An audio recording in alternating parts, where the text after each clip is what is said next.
کہ نبی کریم صلی اللہ علیہ وسلم کے کانٹیکسٹ کے اندر یہاں حضرت موسیٰ علیہ السلام اور فرعون کا قصہ جو ان سے وہ بیان کیا گیا ہے، کیونکہ نبی کریم صلی اللہ علیہ وسلم آپ کو اس چیز سے سخت تکلیف اور رنج ہوتا تھا کہ آپ بار بار کفار قریش جو ہیں، آپ ان کو اللہ کی وحدانیت کا پیغام دیتے تھے اور قرآن کریم اللہ کا کلام ہے اس کے اوپر جو دلائل دیتے تھے اور اپنی رسالت کی جو نشانیاں ہیں وہ بیان کرتے تھے اور اللہ کے عذاب سے ڈراتے تھے، مگر جو قریش کفار مکہ جو ان سے ہیں، ان پر نبی پاک صلی اللہ علیہ وسلم کی تبلیغ کا کوئی اثر ہی نہیں ہوتا تھا۔ اب وہ اپنے انکار پر جمے ہوئے تھے اور مخالفت پر ڈٹے ہوئے تھے، تو نبی کریم صلی اللہ علیہ وسلم اس وجہ سے بہت ہی رنجیدہ خاطر آپ غم اور تکلیف پریشانی محسوس کرتے تھے۔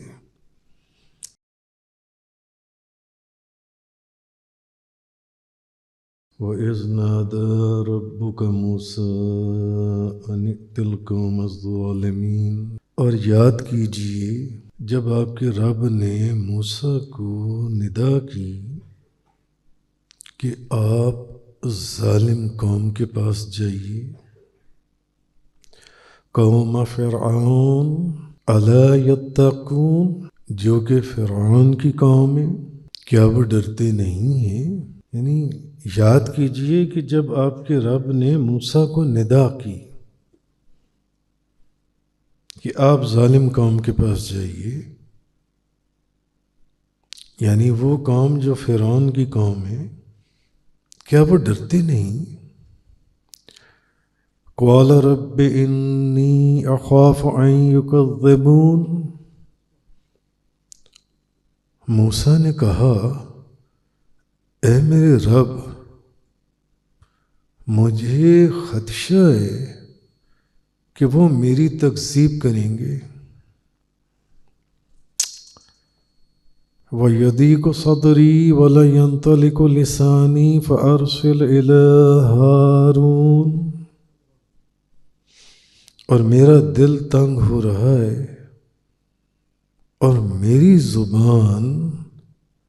روانی سے نہیں چل رہی، سو تو ہارون کی طرف بھی وہی بھیج دے۔ وَلَهُمْ عَلَيَّ ذَنْبٌ فَأَخَافُ أَن يَقْتُلُونَ، کہا مجھ پر ایک قصور کا الزام ہے، سو مجھے خطرہ ہے کہ کہیں وہ مجھے قتل نہ کر دیں، کہ وہ مجھے قتل کر دیں گے۔ اب یہ حضرت موسیٰ علیہ السلام نے آگے سے جواب دیا۔ اچھا، حضرت موسیٰ علیہ السلام اور فرعون کا جو قصہ ہے، یہ قرآن مجید کی بے شمار صورتوں میں ہم پہلے پڑھ آئی ہیں، بے شمار صورتوں میں اس کو بیان بھی کیا گیا ہے، سورہ بقرہ کے اندر، سورۃ الاعراف کے اندر، سورہ یونس کے اندر، ہود میں، طٰہٰ میں، اور بے شمار صورتوں کے اندر مختلف طریقوں سے اس قصے کو بیان کیا گیا۔ تو حضرت موسیٰ علیہ السلام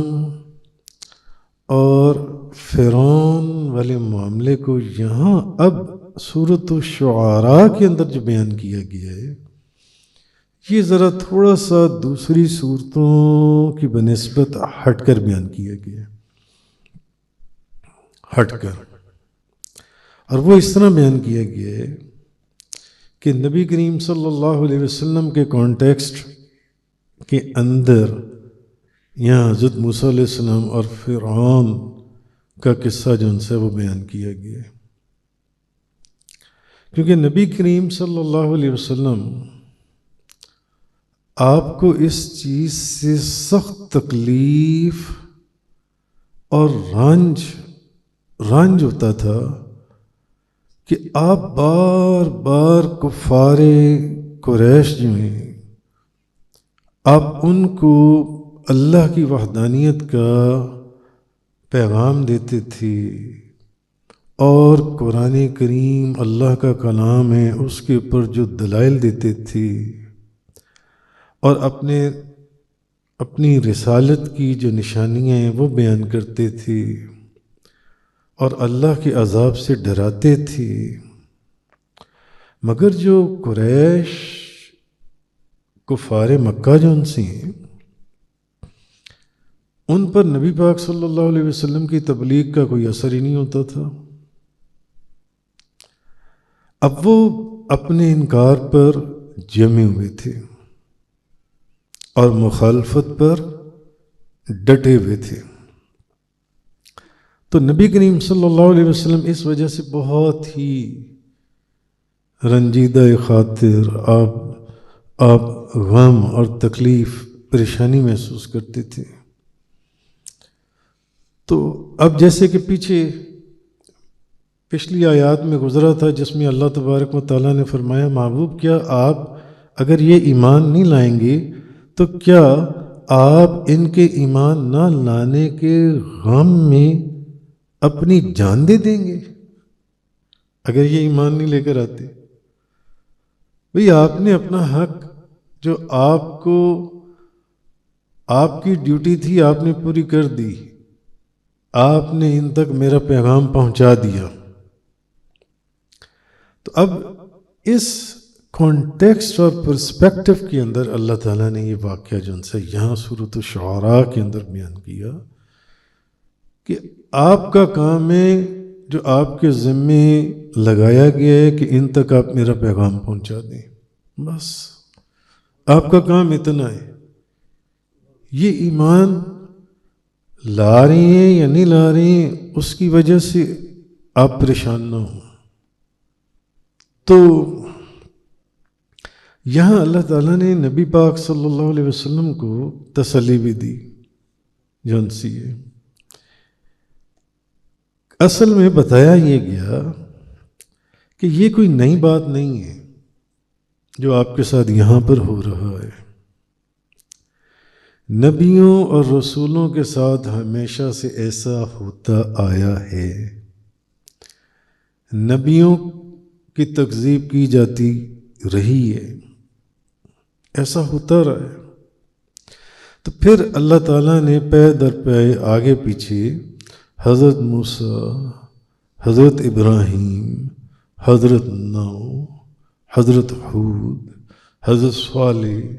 حضرت لوط اور حضرت شعیب علیہ السلام کے واقعات سنائے نبی پاک صلی اللہ علیہ وسلم کو، اور بتایا یہ کہ یہ ان رسولوں نے جب میرا پیغام جو ان سے آگے پہنچایا تو ان رسولوں کو کیسی کیسی تکلیفیں اور پریشانیوں کا سامنا کرنا پڑا،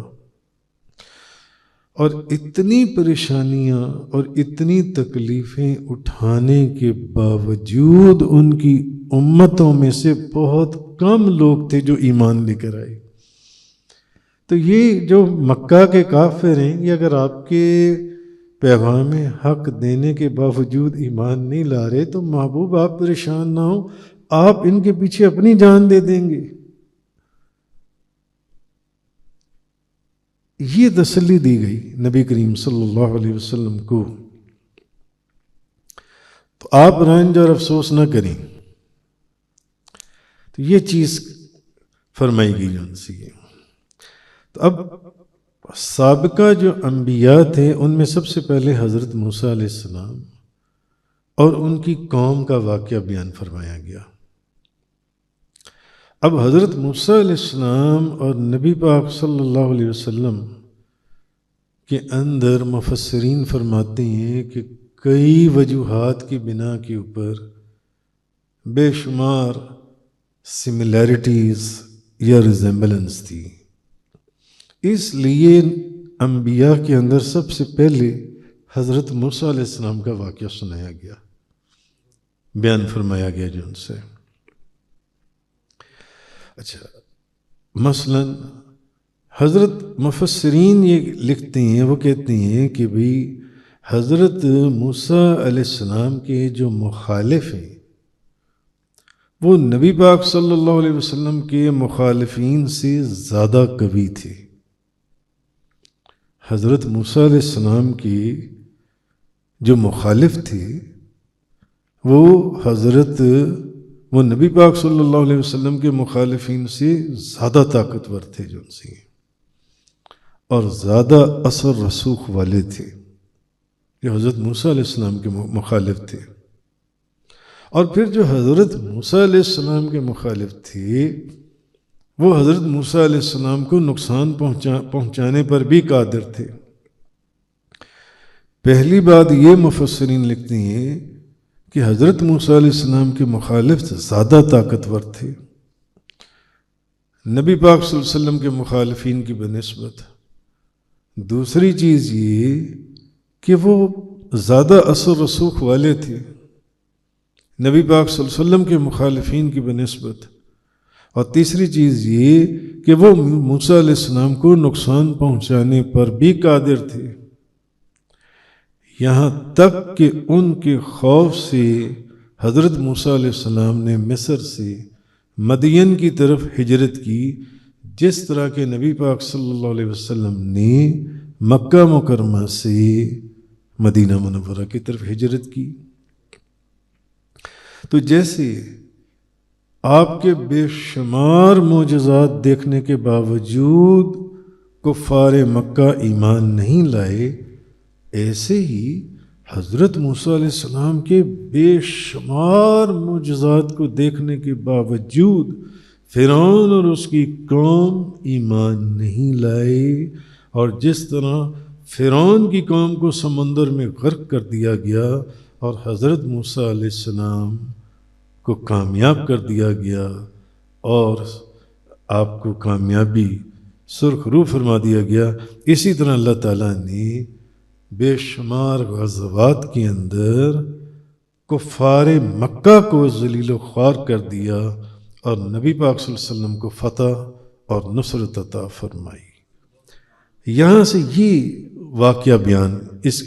واقعہ شروع ہو رہا ہے. اچھا، اب یہ جو بات ہے کہ حضرت موسیٰ علیہ السلام کے جو مخالفین ہیں وہ نبی پاک صلی اللہ علیہ وسلم کے مخالفین سے زیادہ طاقتور تھے. کیوں؟ بھئی سب سے پہلے تو یہ کہ موسیٰ علیہ السلام کے سامنے فرعون تھا، مصر کا بادشاہ تھا، کم و بیش آدھی دنیا پر اس کی حکومت تھی. آج بھی آپ مصر کے اندر جا کر ان کے محل دیکھ کر آئیں جو فرعون کے زمانے کے بنے ہوئے ہیں. میں اپنی آنکھوں سے دیکھ کر آیا ہوں. انسان کی عقل حیران ہو جاتی ہے، یار یہ ہزاروں سال پہلے یہ محل کیسے بنی؟ آسمان سے باتیں کرتی ہیں ان کی عمارتیں اور ان کی بلڈنگز. وہ احرام مصر دیکھیں اور ان کے وہ قلعے دیکھیں اور وہ چیزیں جو فرعون نے بنائے تھے اور ان فرعونیوں نے بنائے تھے. تو موسیٰ علیہ السلام کے جو مخالف تھے وہ نبی پاک صلی اللہ علیہ وسلم کے مخالفین سے زیادہ طاقتور تھے. کیوں؟ کیونکہ فرعون مصر کا بادشاہ تھا اور اس کی قوم اس کو بادشاہ سے زیادہ اپنا خدا مانتی تھی. اچھا، اب ادھر نبی پاک صلی اللہ علیہ وسلم آپ کے مخالف جو ہیں وہ کسی ملک کا وہاں بادشاہ نہیں تھا، بلکہ مکہ مکرمہ کے کفار تھے جو مختلف قبیلوں کے لوگ تھے جو حضور کے مخالف تھے. تو مکہ کا کوئی بادشاہ یا فرمانروا تو تھا نہیں جو نبی پاک صلی اللہ علیہ وسلم کے سامنے کھڑا ہوا تھا. اب نبی کریم صلی اللہ علیہ وسلم قبیلہ بنو ہاشم سے تھے، بہت معزز قبیلہ تھا. اچھا، دوسری چیز یہ کہ حضرت موسیٰ علیہ السلام کا تعلق بنی اسرائیل سے تھا اور بنی اسرائیل کو فرعون اور اس کی قوم نے غلام بنایا ہوا تھا، اور بنی اسرائیل مصر میں غلاموں کی زندگی گزار رہے تھے جن سے پھر حضرت موسیٰ علیہ السلام پر یہ الزام بھی تھا کہ انہوں نے ان کے ایک فرد کو قتل کر دیا تھا جن سے اب حضرت موسیٰ علیہ السلام ان کے انتقام اور ظلم سے بچنے کے لیے مدین ہجرت کر گئے جن سے اب یہ حالات تھے اس وقت جس وقت اللہ نے ان کو مقام نبوت پر فائز کر دیا حضرت موسیٰ علیہ السلام کو، اور کر کے تو ان کو فرعون کے دربار میں جانے کا حکم بھی دے دیا، اب آپ فرعون کے دربار میں چلے جائیے، فرعون کے دربار میں جائیں، جو کہ بہت اپنے وقت کا بڑا اس ملک کا بادشاہ تھا جو ان سے اب یہ بڑا سخت کام تھا کہ ان حالات کے اندر موسیٰ علیہ السلام نے وقت کے بادشاہ کے سامنے ایک پیغام حق سنانا تھا۔ اب فرعون تو دعویٰ ربوبیت کر رہا تھا کہ بھئی میں خدا ہوں، اور وہ سب اس کو اپنا رب مانتے تھے، اور موسیٰ علیہ السلام نے اس کو بتانا تھا کہ نہیں، تم ہمارے رب نہیں ہو، تم تو جھوٹ بولتے ہو۔ نہیں، یہ بڑا سخت معاملہ تھا۔ اوپر سے ان پر ایک بندے کو قتل کرنے کا الزام تھا وہاں پر۔ یہ سارے حالات تھے اس وقت جن سے، تو ایسے حالات میں اب حضرت موسیٰ علیہ السلام کو ان کی جو مخالفت کا زبردست سامنا تھا، مگر آپ پھر بھی اللہ کی وحدانیت کا پیغام بتانے کے لیے